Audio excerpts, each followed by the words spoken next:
Hello, everybody. I hope everybody's having a good night tonight. Tonight, we thought we would bring you some of the latest updates on the most compelling legal cases that are making headlines right now. We are Trial Junkies. If it has a gavel, we're on it. And as always, my ride or die doc is riding shotgun. Hello. Today's episode is packed with updates from several high-profile trials that have been dominating the news cycle. We've all been seeing everybody talking about them. So grab your coffee, grab a cocktail, settle in. Let's dive into the world of justice in action. And the first thing we're going to talk about is, as I'm pointing at Doc going, hey, where is stuff? Is the Karen Reed trial. And first, I need to thank the Objection Case Closed Discord run by Monty, because they've been watching this trial and discussing it and cussing it. And today, when I decided we were going to make sure that we included it, I sent off a DM to them, and a bunch of them jumped in and gave me some suggestions. So I appreciate everybody over at Objection Case Closed. Also, I'm going to thank Broken Baker, even though he says that we're in a beef. Last week, he said he wanted to make a beef with someone. And I told him, not me, I'm too new. I don't have enough viewers yet. And then he says, that's perfect. So Valhalla awaits. I might need your help on that one if he starts. But let's go ahead and discuss this one with the Karen Reed case.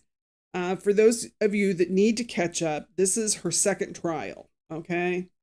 You remember this trial, don't you, Doc? Yep. This is the one I made you the crash dummy and we tested some theories on. Yep. So the first had to time, figure out what a headlight height was and all that good stuff. Yep. And Doc was willing. It's always good to have your own crash dummy at home so that you can try these things on. I did not hit him with a car. Okay. Now, for the first thing that we're going to talk about with Karen Reed is, like I said, it's her second trial. She's 45 years old. And allegedly they're saying that she backed into her boyfriend, who was a Boston police officer, John O'Keefe, and left him to die in a snowstorm. And that she did this knowing she did it. Not that it was an accident. They say she knowingly backed into him. Now, the defense is going to claim that the fellow officers killed O'Keefe and then framed Reed. There was cell phone and digital evidence from a data expert, Jessica Hyde, this week. And that was kind of controversial. Jennifer McCabe's Google search timing was the big thing. When she had punched in how long to die in the cold. And what Miss Hyde said was that this search was conducted at 6:24 a.m. after O'Keefe's body was found, not at 2:27 a.m. like the defense has suggested. So that's a huge difference. Jennifer McCabe, I will tell you, was very rehearsed. The timing on this is totally critical for the prosecution's timeline. And we know the new prosecutor, Hank the Tank, he's on everybody's nerves. I tell you, we thought Lawley was dull, but this dude, he just cuts corners wherever he can. Now, Trooper Nicholas Garandi, I don't know, I'm probably butchering it, and I do apologize, Trooper. They had evidence of Reed's 50 plus calls and voicemails to O'Keefe that night after she dropped him off. There was 8 voicemail messages filled with profanity. And the first message was at 12:37 a.m. And she was very aggressive, saying, "John, I bleep hate you." And her final call was at 6:03 a.m. And that captured the moment when she, Jennifer McCabe, and Carrie Roberts discovered his body. Now, the one thing that's always puzzled me about this is if you have purposely run into someone for them to perish, why would you be leaving voicemails talking about how much you dislike them and cursing them out? That never made sense to me. But that was some of the things that Trooper Nicholas went over. Now, State Police Sergeant Yuri, and that's all we're going to call him because I'm not trying that last name. I'm sorry, Yuri, but you're on your own there. Doc knows that it's not a winner with me. But Yuri was the supervisor of the former lead investigator, Michael Proctor, who we know was a pain and very deceptive. The former lead investigator, Michael Proctor's misconduct is probably the most explosive thing in this case. And he said they're not going to call him, because he's too much of a, it would blow up in their faces. So what they were trying to do was use Yuri's testimony instead of having to even rely on anything that Proctor put out there. There's just a slight problem. Proctor's the one that has his name all over everything. And if Yuri is the guy that supposedly is supervising him, then what's going on, right? Because if your supervisor has no clue what you're doing, and yet you're saying you were with him all day, right beside him, constantly like glue, Yeah, it just is not making sense. Proctor was fired March of this year for his misconduct on this case. Under cross-examination, Yuri was forced to read inappropriate text messages that Proctor had sent about Karen Reed. And some of them were to him too. He was on that chain. Like, funny, I'm going through his random client's phone, his retarded client's phone. No nudes so far. Another text, he said, hopefully she kills herself. Aren't these the police that you really want on your case? Yeah, I don't think so. Yuri was really trying to distance himself from Proctor. He was trying to make things sound like they did everything above board, that nothing was, hinky in the whole case. The defense seized on these texts to question the integrity of the entire investigation, highlighting the poor documentation and delays in logging evidence, with some instances reaching an astonishing 581 days before they got things filed. Now that's ridiculous. Doc, you used to be a project manager. What would happen if it had taken over 581 days for you to get reports in? I wouldn't be a project manager very long. Yeah.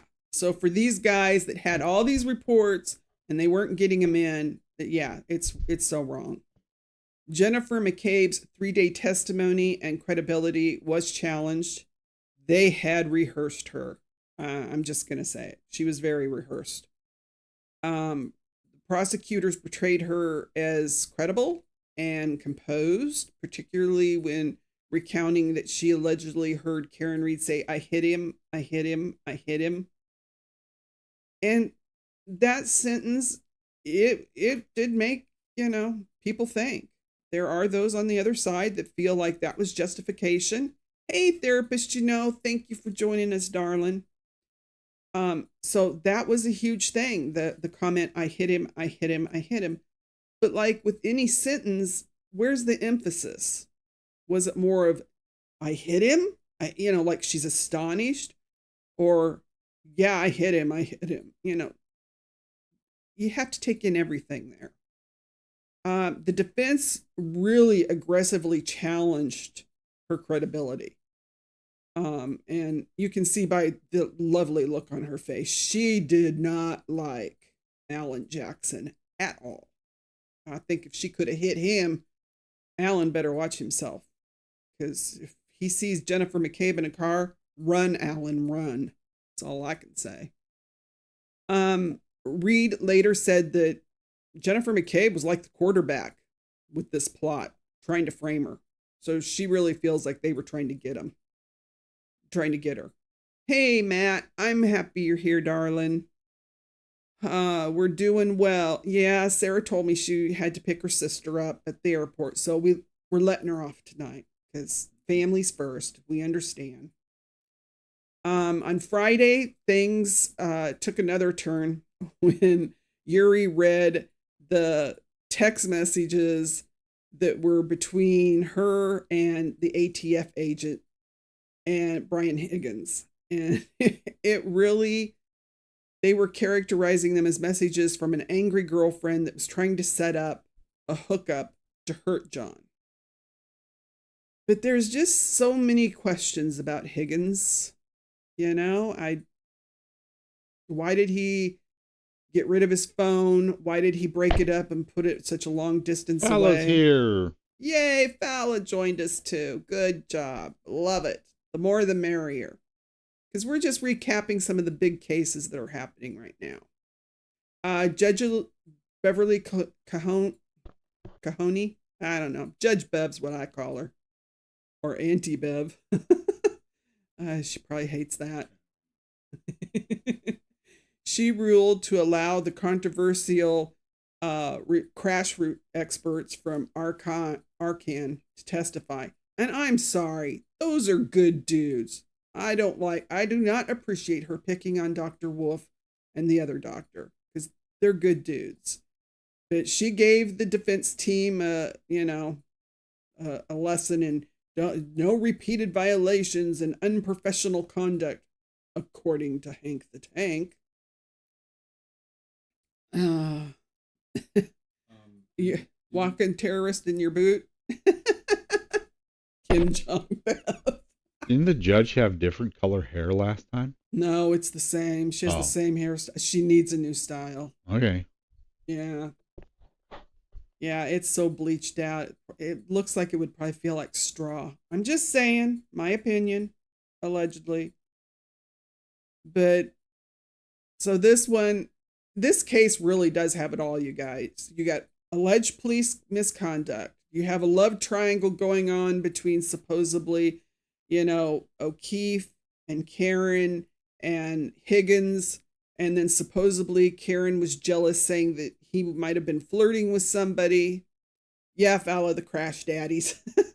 That's what people refer to Dr. Wolf and his partner as. And then you have the competing narratives about what's happened. It was a snowy night in Canton, Massachusetts.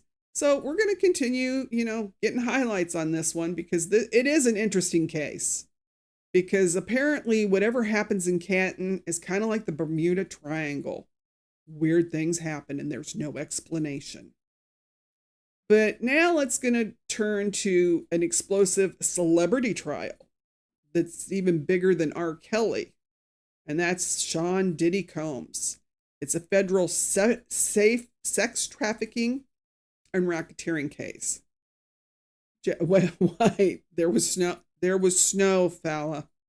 Yes. Mr. It wasn't a rainy night in Georgia. It was a snowy night in Canton. Yes. Mr. Dimples McDreamy. Okay, I see we like Dr. Wolf. Dr. Wolf made an impression on a lot of people. I think that's why Judge Bev's so upset. Auntie Bev didn't get to talk to Dr. Wolf enough. But that's for another day.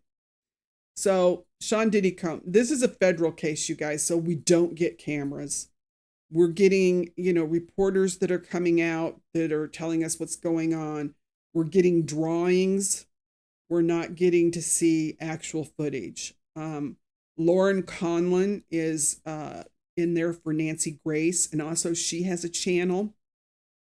And so these are some of the people that are that are reporting out. And Nancy Grace, if you guys want to hear her sum up about Diddy during trial, she's funny. It was hilarious. She kept saying Diddy needed a diaper because he had to ask for a restroom break because he was just so stressed. So the final jury selection has been rescheduled for tomorrow, which is May 12th. You're right, Vallow. When Dr. Wolf said he built a cannon, we all wanted to see the cannon too. We'd like to shoot Hank the Tank out of the cannon. But, they won't let us. So Judge Arun Subterranean approved this delay because he said that, he's really concerned over some of the jurors, that they might get cold feet about having to be part of this high profile case. They have 43 potential jurors, and they want to narrow it down to 12 jurors plus 6 alternates. I think that's not enough. I'm just going to tell you right now. Oh, there's the picture of Diddy that was drawn. They say he's totally gray, and they put him in a sweater. I mean, what? They're trying to make it like Mr. Rogers is there? I don't know. I just can't imagine. And they said the last 3 days he's wore the same sweater. I mean, are they trying to show, poor Diddy, he's poor now that he's in jail? I don't think so. Yeah, wouldn't you like to be his neighbor? No, oh. I would not want to be Diddy's neighbor. But it's really, when you think of how this story has taken over the public consciousness, because people they're intrigued. They want to know what is happening. Therapist, you're right. Imagine the smell. Ooh, yeah. So the potential jurors are going to be coming in with the knowledge, because they've all seen stuff. This is a case that you can't get away from. Even if you don't even know who Sean Diddy Combs is, let's say, you've seen something on some social media somewhere. because it is everywhere. This is one of those cases that I don't think you can escape it. And the thing is, they're not going to sequester the jury. That really blows my mind, because I think they should be sequestered. But we'll see. They're going to see the details of that hotel surveillance video in 2016, where it shows him physically assaulting his ex-girlfriend, Cassie Ventura. Despite the defense trying really hard, you guys, they tried to get that video thrown out. And it's shocking, and it's scary, and it's violent. And I don't think the jury's going to overlook that. And I'm sure some in the jury have already seen it. I mean, it was everywhere. Now, Cassie is expected to be part of the prosecution, star witnesses, and she could take the stand as early as this coming week. And because they say she is in New York now, her testimony is likely to be some of the most explosive. And also, she's pregnant, you guys, so she's going to be very sympathetic. They're going to see this beautiful woman who's pregnant. They're going to see a video of how this man beat her, kicked her, and they're not going to look fondly upon him. And the defense team is employing what we call the basic abuser playbook. They're going to say, well, they had some domestic violence, but, it wasn't coercion. They were both hitting each other. There was mutual violence. So, just because the video is showing this, you got to remember that there were times she hit him. Please. If you see that video, I do not see how someone's going to think, oh yeah, I bet she really beat him up. No. So let's remind you what's at stake here, because Combs is facing 5 criminal counts, including racketeering, conspiracy, sex trafficking, and if convicted, he could actually end up with life in prison, which is probably where he needs to be. And I don't think there's too many people that are going to disagree with that. Now, some of the alarming stuff that's come out is the prosecution claims how Diddy's been orchestrating, these freak-offs that we've heard about, where there are performances involving heavy drug use, where they're drugging people to have their way with them, filming it without their consent, and also how they seized 1,000 bottles of baby oil. No one's ever going to get over that. And no matter what they say, Costco says they do not sell baby oil. Oh my goodness. It's sad that Costco had to come out with that. But they have said that they think some of the baby oil was actually drugged, that they had put drugs in it for those that would not take a drink. So that's scary. So if they couldn't get you to take a cocktail, then they got to you that way. And it really is going to be a circus, you guys. And Mark,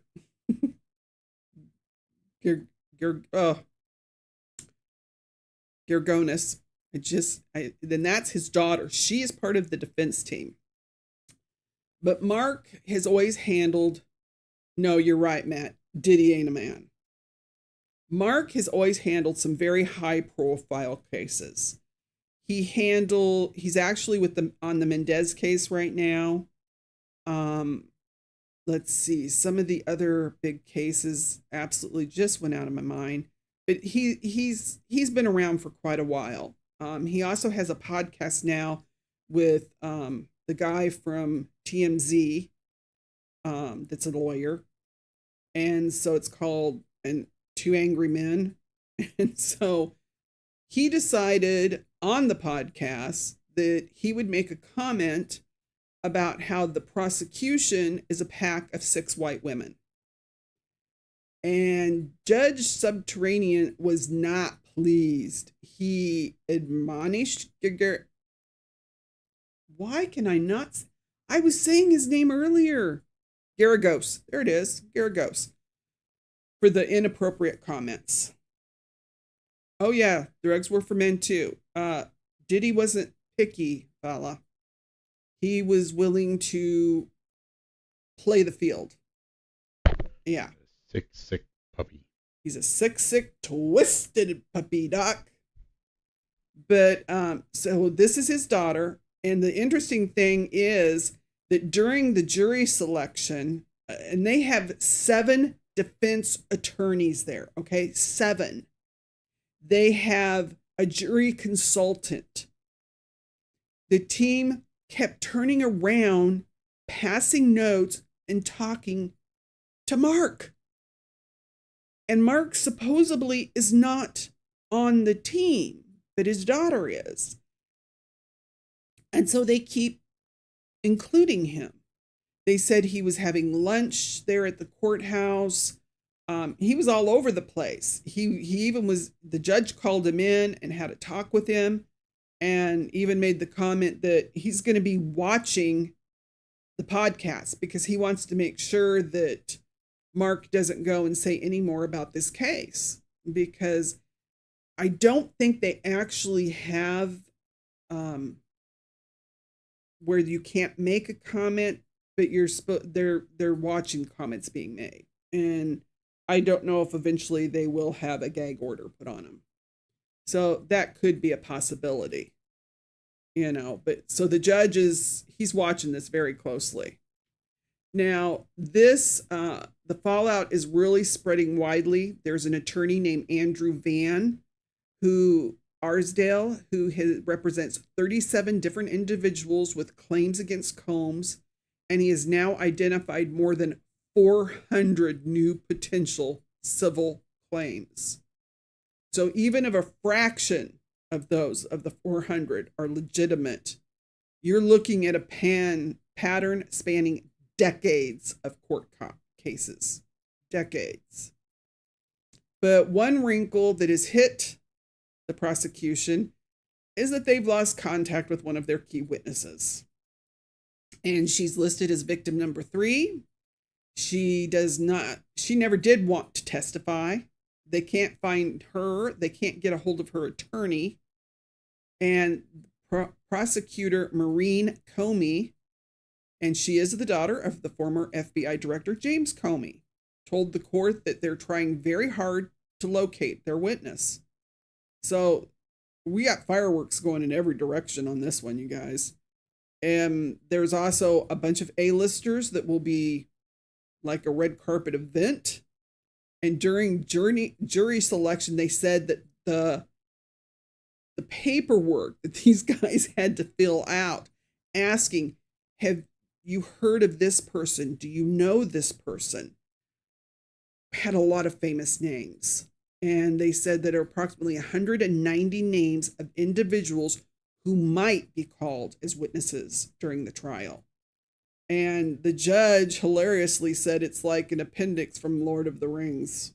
So Judge Subterranean's got some jokes here, guys. I wish we could watch this one because I bet it'd be a good trial. The star-studded list includes Kid Cudi, who prosecutors believe Diddy was involved in bombing his car back in 2011 when Cudi was dating Cassie Ventura. Michael B. Jordan, the actor, because he dated Cassie Ventura at one time. Don Richards, a former member of Dainty Kane, who was the music group that he had started, and also filed a lawsuit against Combs, alleging an essay that happened to her while she was around him. And then also Kanye West. Oh, when are they going to lock that man up? That man is just a danger to himself and society. And surprisingly, I think the shocker was when Mike Myers' name came out. Austin Power himself, or Shrek. Nobody knows how it's connected. Supposedly, he did go to one party. That doesn't mean anything. It means he was there. Maybe they think he witnessed something. Maybe he's part of, I don't know. We'll just have to wait and find out. There's a part of you that just thinks, oh, please, not Shrek. Austin Powers, yeah. I could see him doing something like this, but not Shrek. So we'll have to wait and see what happens. Combs has, of course, pleaded not guilty to all charges held without bail since his arrest in September of 2024. So that case is going to be nuts, you guys. But now let's talk about Bryan Kohberger, who's accused of murdering 4 University of Idaho students in November of 2022. He was a PhD student in criminology at Washington State University. Kaylee Conclaves, Madison Mogen, Zana Kernudel, and Ethan Chapin in November of 2022. Kohberger was a PhD student in criminology at Washington State University at the time, and his arrest really shocked the people that knew him academically, okay, the people that were in school with him. Judge Stephen Hippler, who I love, this judge is great. He made a significant ruling this week that he's gonna allow Bryan Kohberger's family to sit in the courtroom, even though they're going to be called as witnesses. Now, that is a big thing because a lot of times if you're going to be called as a witness, they don't want you to hear anybody else's testimony. Now, that doesn't always include family, though, because family sometimes has we've seen that in cases that we followed before on Trial TV Live, where people have been allowed to sit in the courtroom because they are family members and they have a stake in the game here because it's their loved one that was harmed. So Bryan's family will be able to sit there to support him, and because if nobody was there, it really could be influential for the court for him to get a fair trial. So that was one of the things Judge Hippler made the comment. Now, what could be the biggest development is the motive. And they finally emerged, the prosecutions let us know that they really think that what the motive is his feelings toward his professor at the time, who was psychology professor Dr. Catherine Ramsland. She is a well-known psychologist professor, forensic psychologist professor. She's written a lot of books. She teaches a lot, and they think that he really was trying to impress her. Dude, get her flowers. Don't go out murdering people. Yeah, no. He's messed up some cues there. So if this is true, that would link his academic interests in criminology directly to the crimes. And we have seen cases where individuals with a strong interest in criminal psychology cross that line from academic study to committing acts themselves. But this one is really, yeah, it's a bad one. I mean, he took 4 young people's lives, because he thought he could. I don't even pretend on this case. I can tell you right now, I think he did it. I think there's enough evidence. We'll see what the jury thinks. But it's also worth noting that Judge Hippler recently made a significant ruling regarding Kohberger's autism diagnosis because his attorney, Ann Taylor, is throwing anything at the board to get him not having the death penalty. Okay? So now she's come out after him being in jail for years saying he's got autism. Now, he may have a form of it. I don't know. But she never said this years ago when all this started. In fact, she talked about how he wanted to help with his case. And now, instead, she's pulling out the autism. Well, he won't be able to help us. But the judge has said that the defense team has filed, even though they filed these motions, he's claiming that it would not prevent him from adequately assisting in his defense. And in April of 2025, the judge rejected his argument, ruling that autism is not the equivalent to an intellectual disability for the death penalty exemption purposes.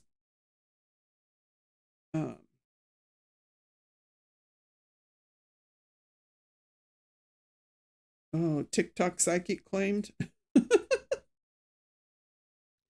So the judge wrote that not only has the defendant failed to show that the ASD is equivalent to an intellectual disability for the death penalty exemption purposes, but also has not shown there is a national consensus against subjecting an individual with ASD to a capital punishment.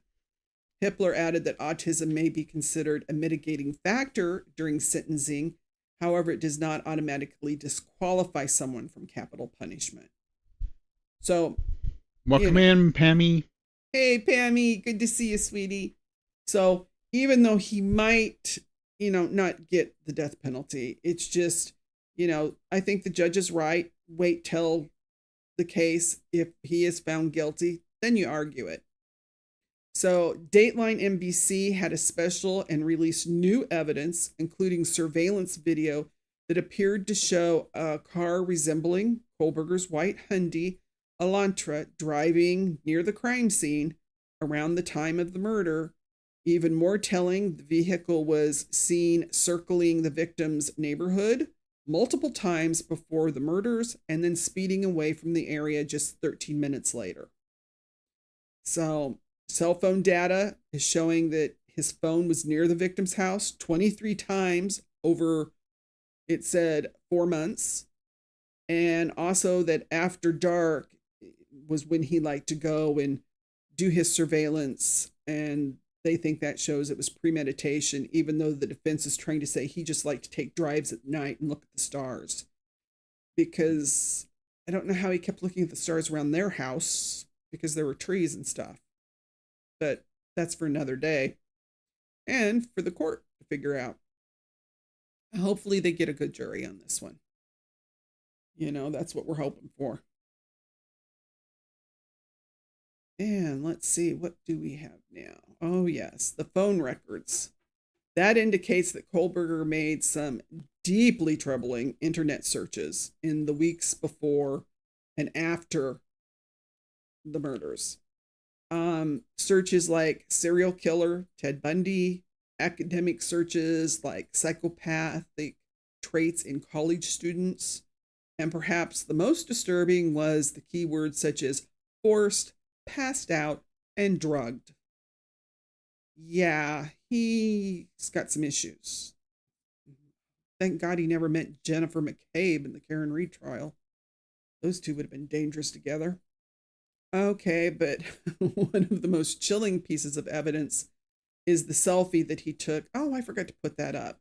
That he took just hours after the murders at 10:31 on November 13th, because they say that shows him smiling and giving a thumbs up, wearing a button-down shirt with Bluetooth earbuds. And it is a creepy photo. And I'm sorry I forgot to put that in there because I was going to do that. And they're saying that, that was after what he had done. And it also shows his bushy eyebrows, which this is the defendant, or not the defendant, but this is the witness for the prosecution, Dylan Mortenstein, who was a witness. She was the one that saw him. Now, she can't identify him, but she identified his eyebrows because she said he had bushy eyebrows, even though the defense tried to say they wanted that word taken out of the trial, that they couldn't say he had bushy eyebrows. I tell you, Ann Taylor is interesting. So they're going to use that image of that photo of him after his shower to show, yes, the man does have bushy eyebrows. But this whole case, to me, there was something about the legal ethics with Ann Taylor. And I don't know if anybody remembers this or caught it, but Kohberger's lead attorney had some controversy here because she was actually representing Xana Knudel's mother, Kara Knudel, also known as Kara Northington, up until Kohberger's case. And all of a sudden, she put in to withdraw from Kara's case, and Kara had signed over, an attorney. What is it called when you give someone authority over you?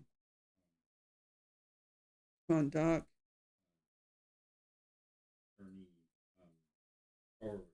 Yes, she had given Ann Taylor power of attorney because she needed to go into drug rehab. Now, Ann Taylor did not come tell her that she was dropping her. No. Kara found out on the news that not only was she being dropped by Ann Taylor, but Ann Taylor was going to represent the man accused of murdering her daughter. I'm sorry. That, to me, there's just something fishy there. And that was January 5th, 2023, when she withdrew from Kara's case just so she could take on Bryan Kohberger's case. So yeah, there is some questions there. And I think that was something that somehow kind of got overlooked. And I'm sorry, every time you turn around, there are pictures of this woman always grinning and smiling and teasing with this psychopath. That just freaks me out, allegedly. But Kara told the News Nation that she felt heartbroken and betrayed by Taylor, saying, I had already signed over power of attorney so that she could help me with getting into rehab and whatnot. Taylor's office had reportedly represented Kara in multiple cases since 2017. A hearing was held in January of 2023 to address this potential conflict of interest, after which Taylor was permitted to continue representing Kohberger. I don't know, maybe Judge let that slide. I don't think that the new judge would have let that one slide, you guys. I'm just saying. I think Hippler would have maybe said something about that one. Sadly, Kara's mom has an addiction to drugs and gets in trouble. So the woman is troubled, but she didn't deserve that. Yeah, she is a public defender and one of the few that can do the DP cases. You're right about that, Vallow. But still, I think that it's still a little hinky, and Matt, I agree. To me, that sounds like a conflict of interest. She's one of the few. She's not the only. So I don't know. So the trial is going to begin on August 11th with jury selection actually starting July 30th. And said approximately the trial is going to go until November 7th. This is going to be a long one. It's going to take place in Boise, of course, and not back in Moscow, which is over 300 miles away from where these poor people were deleted. So for those that are family, or if there were friends of the students, it's going to be very hard for them to get to see this case. But next up, we're going to dive into the saga of Lori Daybell. I don't want to call her Vallow Daybell. That's wrong. I'm sorry. She only is using the name Lori Vallow now because she was doing the trial over Charles, and she kept calling her my husband. And that I didn't like that. You didn't like him enough to not mess with that creep you ended up marrying and murdering people with. But anyway, so she's already serving 3 life sentences in Idaho. For her children, Tylee Ryan, JJ Vallow, and then Tammy Daybell, her husband's former wife, because she wasn't an ex at the time. And there's those sweet babies. It just breaks my heart. But she's fighting for a new trial. And she's recently, after she was convicted, because she said that they filled a 13-page motion requesting this new trial. They said allegedly there was jury misconduct, which when we were watching it with the squeege of justice, we all knew that one juror was a pain and was going to get everybody in trouble. So they said that this is perhaps the most intriguing claim, is that Lori's team points to the televised interview where Juror 15 allegedly made comments suggesting he was aware of her Idaho convictions, information the jury wasn't supposed to have. Now, we'll read these and then I'll give you the reply of the prosecutor. Then they want to exclude witness statements. The defense contends that statements from Daybell's deceased daughter, Tylee, and her brother, Alex, were improperly excluded from the trial evidence. Then they say there was a discovery violation. They allege that the prosecutor, Trina K, withheld Charles Vallow's, I need a drink, Vallow's cell phone data until the mid-trial, that they kept that data from them. Okay, next slide. Doc's not paying attention. He's going to get in trouble.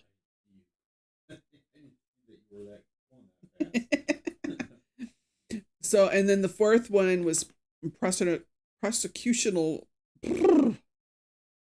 My mouth is like glue tonight. Prosecutorial misconduct. There, I said it. Daybell claims that Trina K made false statements during her closing arguments. And then the court's lack of impartiality. She goes after the judge. The final claim suggests the judge showed bias throughout the proceedings. That judge bent over backwards. It was like he was doing the limbo or whatever. He did everything to make it better for her. So what's fascinating to me is this juror. This guy was a moron. Juror 15, allegedly, reported saying that after the verdict, I feel sorry for her. Driving home yesterday, this was the day after the trial. He says this the day that they were coming out. I was like, God, she's spending the next three lives. She's spending the next 3 lives in prison in a cell. The defense argues this statement reveals he knew the previous life sentences in Idaho. But that's not what he says. And the prosecutor, Trina K, she put in a 16-page response, and she claims that the juror's misconduct allegations were that he actually was mobbed by the media after he was leaving the courthouse. And Nate Eaton made that clear. And so did Joe Schmo, who was the one that was there looking at the case that Trial TV Live connected with. And they did quite a few different roundups of the day. And so, and then Joe said they did swarm those jurors. They should have taken them out a different way. That's all there is to it. And they said that when he initially asked if he knew about the Daybell's Idaho conviction, the juror explicitly stated, no, I did not. Now, what he's saying now is that after the trial, people, I guess, made comments, oh, you people should look up, this case. And so he's saying that he looked it up while he was still in the jury room and saw this. Okay? So he's saying that, no, it's not a situation that I knew beforehand. And there's the squeege of justice. This was one of Aaron's that she laid out for the case that we're going to talk about right after this. So the court hasn't ruled on this motion with Lori Daybell about the outcome. But, she's not finished with the legal system because we know in early June, they're going to do the charges with Brandon Boudreaux, her niece's ex-husband, who survived an alleged assassination attempt. So she's still got another trial to go. But that judge gave her every opportunity. How many times did he ask her if she wanted more time? But she wanted it fast. She got it fast. Now, this week on Trial TV Live with the Squeege of Justice, we were on Verdict Watch, followed by the long-awaited verdict and then brand new trial out of California, which is this one of Carlos Dominguez. And Dominguez, thank you, Doc. But if you want to watch a trial with a clean stream, this is the channel, Trial TV Live. Squeege will give you a rundown on breaks, at lunch, at the end of the day. So if you missed anything and you had to step away, you get caught up. But when the trial's going, they don't talk, and they have a great chat. super people in the chat, so that's enjoyable. And so this is a good channel if you want to watch some court TV, and this is the one I would do. I do watch with these guys a lot. He has his sidekick, Superball. And of course, we have the incredible Erin, who's behind the scenes, who does like the graphics, and she's the IT expert. So, and of course, he's got his new sidekick, Slim the Skeleton, the therapist gave him. I was going to put a picture up of Slim, but I thought, well. That was priceless. Doc loves Slim. It's great. But this is what Carlos Dominguez looked like when they arrested him. And to break down, the explosive week of testimony was in this murder trial in Yolo County, California. This case really set shockwaves because it is a quiet college town in 2023.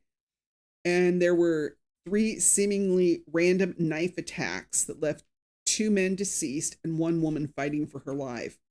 And it took nearly 2 years to bring this to court.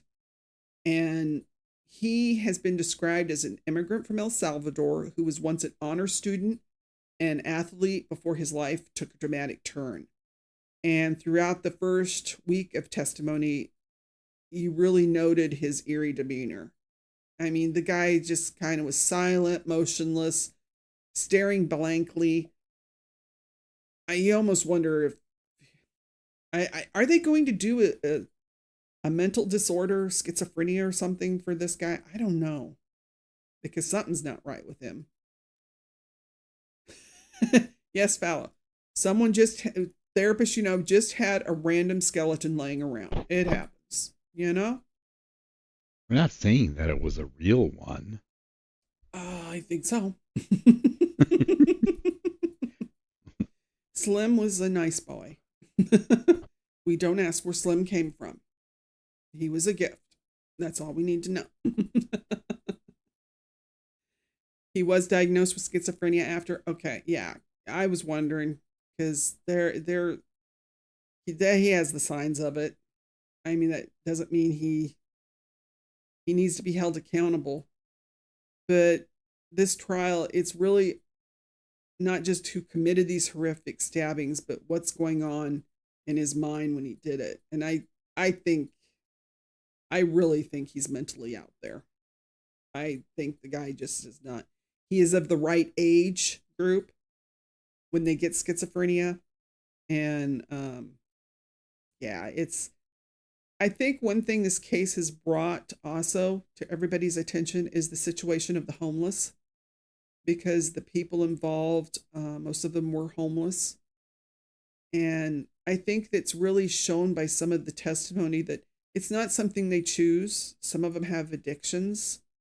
Am I in your head, Vallow? And it really is a situation where they do want better. Nobody grows up as a little kid thinking, ooh, I want to be a drug-addicted homeless person, or I want to be a drug-addicted woman and, sell myself so I can get more drugs. Those are not things that people say. Things happen. Fella, just think what it is living with her and her finishing my sentences, and it gets really, really irritating at times. Well, I can't help it, Doc. I know you real well. I've met you a time or two. After almost 40 years, I guess. But so this guy's really out there, man. But I think it really can give us a look at, the homeless situation and who these people are, because so many people, they just think right away, ew, they're dirty, they're icky, they're people. These are someone's sons, daughters, mothers, fathers, children. I mean, come on. Something happened tremendous in their life that's put them where they are. So let's kind of think about that. Fallow's got your back. Hey, it used to be when we first got married and I'd say, hey, what you think about it? He'd look at me and go, nothing. And that's what a lot of guys are thinking about, is nothing. When you think they're sitting there contemplating the world, nah, they don't care about the Roman Empire and what happened. Okay, let's go to the next one. Oh. But here were the three victims. The week kicked off with the prosecutors, Fritz van der Hoek, laying out the state's case and how these attacks were calculated and premeditated. Meanwhile, the defense, Daniel Hutchinson, made it clear that their strategy revolves around his untreated schizophrenia, and I kind of lean that way too myself. And Maria Bro, when she took the stand and talked about her brother David's death, David Bro was the first victim, a well-known figure in Davis, where locals called the compassionate guy. The Squeege of Duchess showed us some video, and it was very touching of him talking. What was arguably the most powerful testimony of the week was Kimberly Gilroy, and she was the survivor, the only survivor of those attacks, when she took the stand and talked about what happened to her. The forensic pathologist, Sarah Avediswich Schmidt, walked. David Schmidt. Thank you, Doc. Walked the jury through the extensive injuries that were suffered by the 20-year-old victim, Kareem Ahu Najim, a staggering 52 knife wounds, you guys. 52, with 12 being deep stab wounds and the rest being cuts. His mother, Nadine, testified about the last day she spoke to her son. And those are the kind of days that are really hard. The prosecutor really was building their argument how Dominguez planned these attacks. He was given evidence. He purchased the knife online, how he would turn his phone off before each attack, and then how they've shown his search history for various knives and weapons. John Jacob Jingleheimer Schmidt. Now that I can say, Lord help me. But the defense isn't contesting that Dominguez committed the stabbings. Instead, they're focused entirely on his mental state, describing him as suffering from untreated schizophrenia and arguing he lacked the specific intent necessary due to he lacked the specific intent to actually do these things. It's going to be interesting to see what the jury thinks. This trial is supposed to last several more weeks, up to 10. Oh, wow. Before the jury reaches a verdict. While the prosecutors have stated they aren't seeking the death penalty, Dominguez faces life in prison if convicted. Well, California doesn't even have the death penalty. Well, I mean, they may have it, but they don't use it, so I don't know why they would bother. I mean, I think this guy really was off his rocker. That doesn't mean he shouldn't have consequences, but death, no. And then the other case that we were with Trial TV Live was the Michigan versus Schurr mistrial. And that was after a jury deadlock that took forever. Judge Christina Mims declared a mistrial on May 8th in the second-degree murder case against former Grand Rapids police officer Christopher Schurr, after the jury failed to reach a unanimous verdict following 4 days of deliberation. In April of 2022, he fatally shot Patrick Lyon, a 26-year-old Congolese immigrant. The shooting occurred during a traffic stop that escalated into a struggle over Schurr's taser. This was a terrible case. They said he shot him in the back of the head while Lyons was face down on the ground. I mean, come on, dude, you knew better. By June 2022, he was charged with second-degree murder and dismissed from the police department. The trial began on April 28th, nearly 3 years after the incident, and he testified that he was in fear for his life. The prosecution argued that the physical advantage and that Lyon never made an attack-oriented advances, or Leoa. Thank you, Doc. The jury was also permitted to consider the voluntary manslaughter, 15 maximum. Kent County prosecutor Chris Becker will decide about a retrial before June. If retried, the process will be shorter, as there probably has been established that,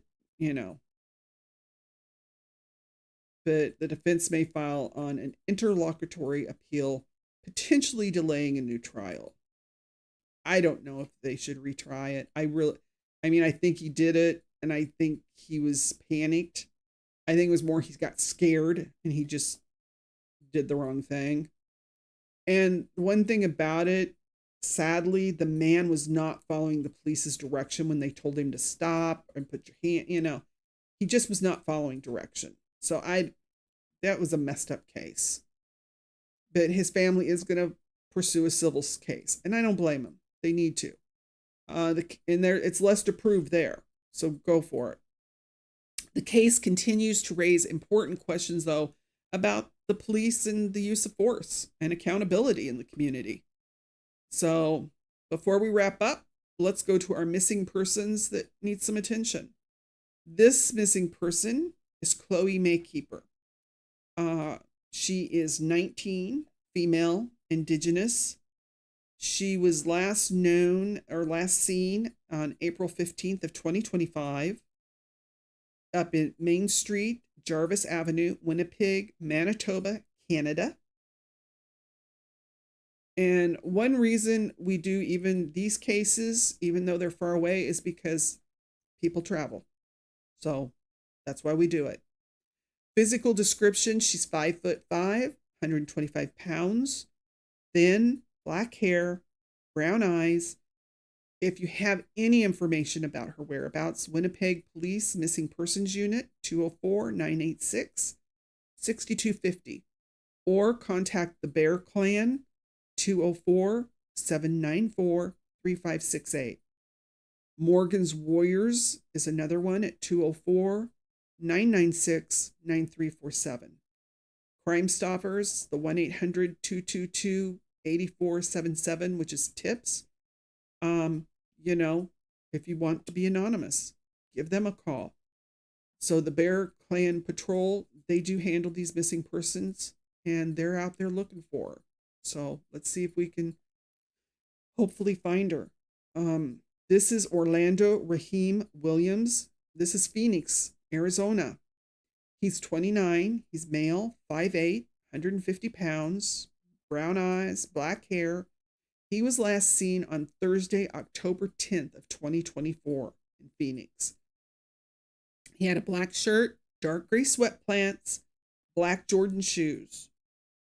Contact the Navajo Police Department in Tuba City District, 928-283-3111 or 3112. Let's bring Orlando home. This is Paloma Spadida from the Gila River Police and Department is seeking the public's help in locating Paloma. She's 15. She's a member of the Gila River Indian community. She was last seen on May 4th, 2025 at approximately 5:30 p.m. at her home in District 4 after family members reported seeing her enter her bedroom around that time. She was last known to be wearing a red sports bra and plaid pajama pants, although she may have changed clothes before leaving the home. She's 15. She's only 5'2", 100 pounds, black hair, brown eyes. She's a tiny little thing. She does have braces on both her top and bottom teeth, accompanied by a black power chain. That I don't know, but I don't know anything about braces. She has a belly button piercing, blue French tip nails, and a gold necklace featuring a St. Christopher pendant. If you have any information about her whereabouts, please don't hesitate to contact the Gila River Police Department at 520 562 4511 or call or text 911. She needs to be found. She's only 15 years old. This is a little bit older case. This is Tiana Whitehawk. She was 15 when she disappeared, you guys. American Indian and Alaska Native. Female, 5'5", 116 pounds, black hair, brown eyes. Beautiful girl. She was last seen December 26 of 2021 in Anderson, California. I'll tell you right now, the Anderson and Redding, California area have a lot of missing Native and Indigenous women. Something is going on out there, and it needs to be looked into. The agency is the Fort Pack Tribal Police Department and the Bureau of Indian Affairs, OJS Missing and Murdered Unit. Please call 833-560-2065. And that was Tiana Whitehawk. The missing persons alerts. This information we share is to help locate the missing individuals. If you have any information, please get in touch with the relevant authorities, you guys. Even if adults choose to disappear, provide the information to the authorities so families can have peace of mind. But the minors need to be found, okay? This map shows that there are only 16 states. Those states in aqua blue have laws that require the police departments to report missing people to NamUs. The rest of them don't. So there's a huge gap in people being reported. Hey, Tracy, my love, how are you? Oh, I hope you're having a better day, sweetheart. But so please, we need to say, Ohio is starting to try and push a bill through because every missing person should be in NamUs. If they're not in NamUs and they're in another state and something happens to them, they may never be identified. That's why we have people that it's 30 and 40 years that they're being identified. And these Native and Indigenous people deserve to have their names back. They deserve to be found. We have to make sure that these people are getting put in NamUs. And truthfully, in a way, to me, it's laziness if these police departments are not putting these people in NamUs. Now, we went over I think we had 4 tonight that we put in. Here's some of the ones that we had before that I checked their names. They still have not been found. Ayana Trejo.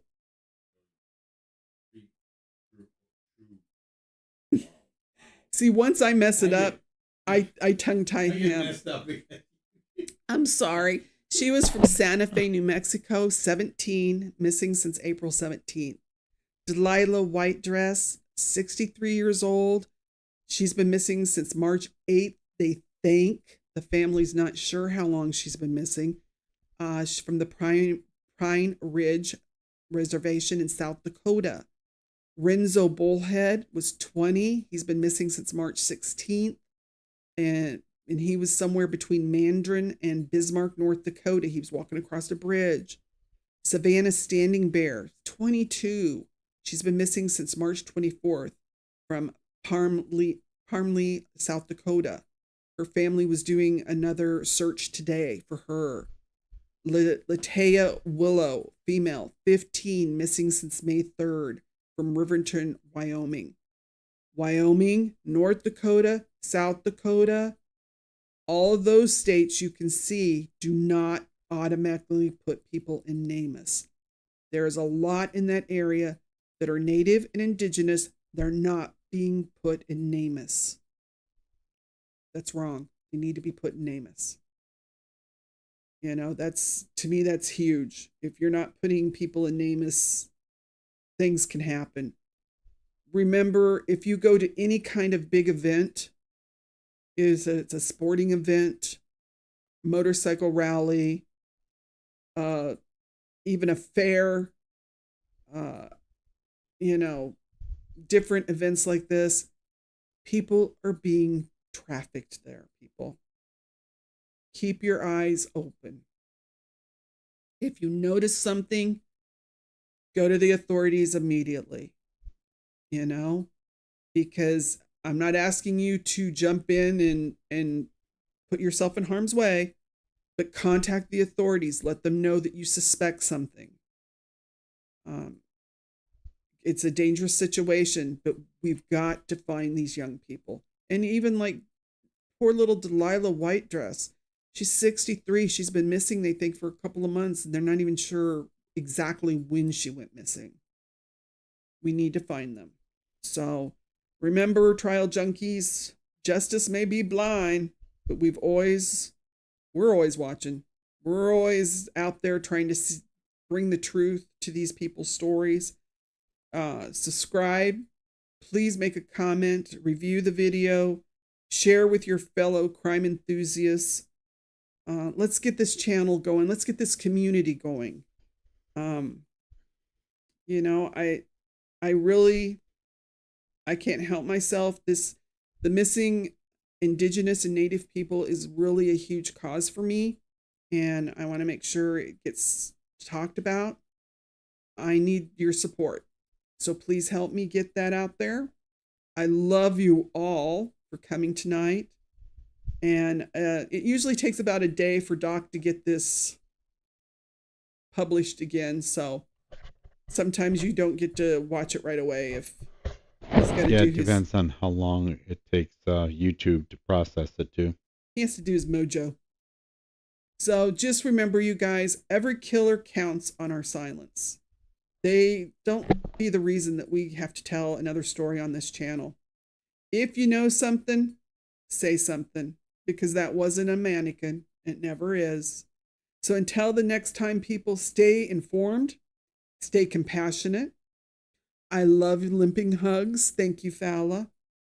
I love you all, and we'll see you Thursday.